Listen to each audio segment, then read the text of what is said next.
He threatened to hurt Carissa if they didn't leave immediately. The police immediately pulled out their weapons and pointed them at Carissa's boyfriend. They were unable to shoot him, though, because he was holding her in front of him and using her as a human shield. I couldn't even believe what I was seeing, and things only got even crazier after what happened next. Out of nowhere, Devin snuck around behind his dad and tackled him to the ground.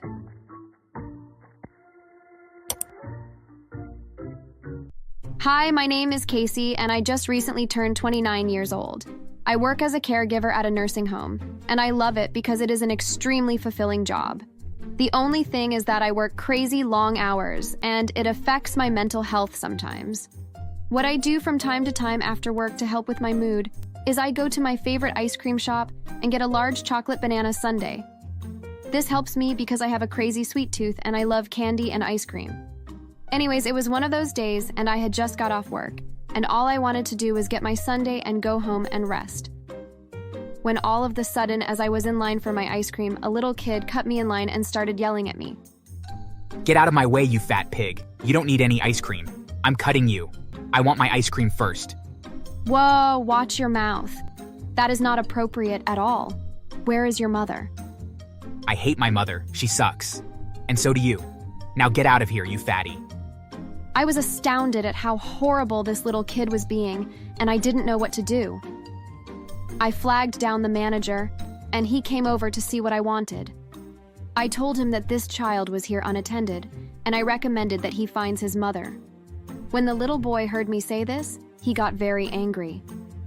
You snitched on me, fatty? Well, you know what they say, don't you? Snitches get stitches. Without warning, the little boy jumped on me and tackled me to the ground and began hitting me over and over again. The manager had to intervene and get the boy off of me, but I was beaten up pretty badly. I had a black eye and my nose was bleeding. I couldn't believe the behavior of this boy, and I immediately demanded the police to be called. While waiting for the police, I tended to my wounds, but the little boy continued to call me names. I got you pretty good, didn't I, fatso? Once the police arrived, I told them the whole situation, and they were puzzled. What could have caused this young boy to act out in such a horrible way? After interrogating the child for a bit, they finally found out his name and called up his mother and told her what had happened. The mother said she would be there shortly, and the police told me to wait around for the mother so I could explain the situation to her as well. Once the mother arrived and walked into the ice cream shop, I practically fainted. Carissa. Casey? You see, Carissa was my long-lost sister. We had stopped communicating years ago when she decided to marry this guy that our family hated. He was this creepy biker dude who lived a life of crime and was a raging alcoholic. We drew the line when one day he dropped off Carissa while he was drunk, which meant he had been drinking and driving. We had told Carissa that she was not allowed to see this horrible man anymore, but she swore he was the love of her life and that she couldn't live without him. She told us she would not speak to us anymore if we didn't accept him, because she wouldn't stay around to hear anything bad about her man. And just like that, my sister was no longer a part of my life. But that was years ago, and now here she was in my favorite ice cream shop. What are you doing here? I'm here to get my son. Did he hurt you? That's your son? That's my nephew? How could he grow up with such horrible manners? At that moment, Carissa began crying. She explained that it was all because of the boy's dad. She told me that her son's name was Devin, and that he was just 8 years old, but he was already headed down a horrible path. She said that she and her biker boyfriend had accidentally got pregnant, and she gave birth to Devin. She told me she didn't tell any of our family because of how ashamed she was to have a child before getting married. Now that I had a better understanding of what was going on, it was time to get to the bottom of why this was happening. How could it be that such a young boy was already acting out and being abusive towards women? I realized that there must be a pattern. Just then, I noticed there were some bruises on my sister's neck, and my heart sank when I realized what must be happening. I realized that Devin was probably acting out exactly what he sees his dad do all the time. Devin's dad must be abusing my sister. I pointed this out to the police, who agreed with my assumption. Carissa, where is your boyfriend now? We would like to have a word with him. Oh, well, he is probably at home drinking. He is usually completely drunk by noon every day, so be careful because he gets aggressive when he is drunk. We all hopped into one of the police cruisers and drove to Carissa's boyfriend's house to confront him about his abusive tendencies. The police knocked on the door with Casey next to them, and Carissa's boyfriend came to the door. He was extremely drunk and he looked angry. This is the police. Please step outside so we can have a word with you about the possibility of domestic violence. No way, this is my house, and I refuse to be told what to do. Also, you're fat and ugly, so leave. Sir, don't get stupid. We can do this the easy way, or we can do this the hard way. I can't go to jail. You'll never take me away. As drunk as he was, Carissa's boyfriend reached out quickly and grabbed her and pulled out a knife and held it out towards the police, warning them to stay away.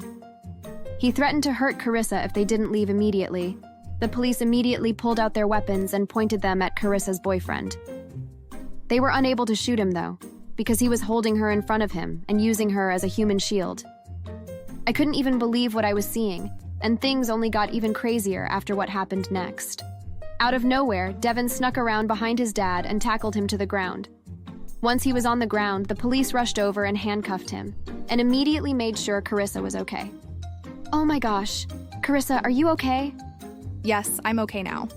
I'm just glad it's all over. Thank you for being so brave, Devin. I knew you were a good kid deep down.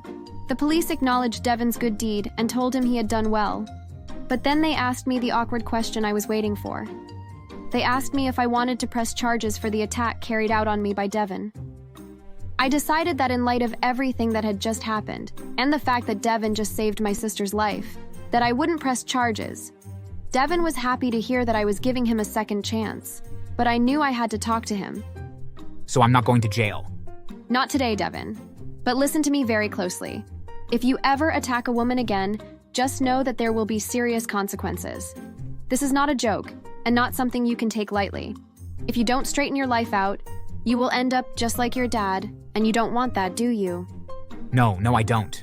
I'm sorry, Auntie. That was the first time I had heard someone call me auntie, and I liked it. Devin gave me a hug and apologized again, and I told him I forgave him. But now that Devin was dealt with, it was time to deal with Carissa's boyfriend. I don't know how you could do this to me. I loved you so much. Shut up, woman. You were never all that important to me. When I get out of these cuffs, I'm going to beat you so bad. I'll kill you if I get out of here. See, what Carissa's boyfriend didn't realize was that the police's body cameras were still rolling, and they had picked up every word that Carissa's boyfriend had just said, including the part about him threatening to kill Carissa if he was ever let out of custody. When it was finally time for his trial, the judge had more than enough to work with. He was charged with multiple counts of domestic abuse, and because of the incriminating footage, he was also charged with attempted murder. With all of this, the judge was able to sentence him to the maximum sentence for his crimes, which was life in prison. With that horrible man far away, me and my family were finally able to reconnect with our long-lost family member, Carissa. And on top of that, my parents were finally able to meet their grandson, Devin. The only problem is that sometimes I worry that Devin will grow up to be like his father, and I'm not sure if he learned a good enough lesson that day. Although I am beyond happy with where Carissa's evil boyfriend ended up, sometimes I'm not sure if I did the right thing by giving Devin a second chance. Sometimes I think I should have pressed charges on him after all. What do you think?